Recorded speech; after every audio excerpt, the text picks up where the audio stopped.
നാണമില്ലേ അധികാരികളെ? ക്യാമറയ്ക്ക് മുന്നിൽ ഹീറോയിസം കളിക്കാൻ വേണ്ടി നിങ്ങൾ തകർത്തെറിഞ്ഞത് സാധാരണ ജീവനക്കാരുടെ ജീവിതമാണ്. തെരഞ്ഞെടുപ്പ് കാലം അടുക്കുമ്പോൾ AC കാരന്റെ ചില്ല് താഴ്ത്തി റോഡിലിറങ്ങുന്ന അവതാരങ്ങൾ നടത്തുന്ന തനി നാടകമാണ് KSRTCയിൽ അരങ്ങേറിയത്.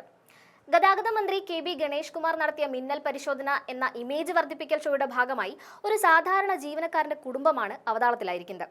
മന്ത്രിയുടെ പരസ്യശാസനയ്ക്ക് പിന്നാലെ ചെയ്യാത്ത കുറ്റത്തിന് 3 ജീവനക്കാർക്ക് ശിക്ഷാ നടപടി നേരിടേണ്ടി വന്നു. പാലാ സ്വദേശിയായ ജെയ്മോൻ ജോസഫ് പൊൻകുന്നം ഡിപ്പോയിലെ ഡ്രൈവറാണ്. വയോധികരായ മാതാപിതാക്കളെയും ചെറിയ 2 കുഞ്ഞുങ്ങളെയും പരിചരിക്കേണ്ട ഉത്തരവാദിത്വം ജെയ്മോന്റേതാണ്. പക്ഷേ അദ്ദേഹത്തെ തൃശൂർ ജില്ലയിലെ പുതുക്കാട് ഡിപ്പോയിലേക്ക് മാറ്റിക്കൊണ്ടുള്ള ഉത്തരവാണ് മന്ത്രിയുടെ പ്രകടനത്തിന് ശേഷം ജെയ്മോന് കിട്ടിയത്.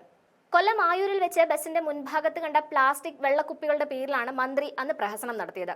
യാത്രക്കാർ ഉപേക്ഷിച്ചതാണെന്ന് ജീവനക്കാർ പറഞ്ഞിട്ടും സർവീസ് തുടങ്ങും മുൻപ് വൃത്തിയാക്കിയില്ലെങ്കിൽ നടപടിയെടുക്കുമെന്ന ഭീഷണിയാണ് അദ്ദേഹം റോഡിൽ വെച്ച് മുഴക്കിയത്.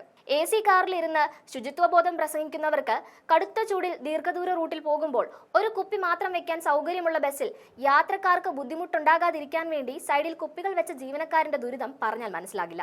എന്നാൽ പ്ലാസ്റ്റിക് മാലിന്യത്തിന്റെ പേരിൽ ഷോ കാണിച്ച മന്ത്രിയുടെ വൃത്തിയോടുള്ള ഈ താല്പര്യം തികച്ചും കപടമാണ്. മന്ത്രി മിന്നൽ പരിശോധന നടത്തിയ അതേ ഫാസ്റ്റ് പാസഞ്ചർ ബസ്സിന് പൊല്യൂഷൻ സർട്ടിഫിക്കറ്റ് പോലും ഉണ്ടായിരുന്നില്ല. ആ KSRTC ബസിന്റെ മലിനീകരണ നിയന്ത്രണ സർട്ടിഫിക്കറ്റ് 2025 ഓഗസ്റ്റ് 7 തന്നെ അവസാനിച്ചതാണ്.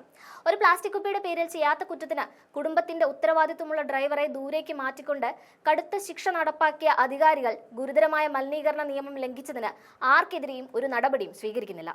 ഇത് നീതിയല്ല, തീർത്തും അധികാരധിക്കാരമാണ്.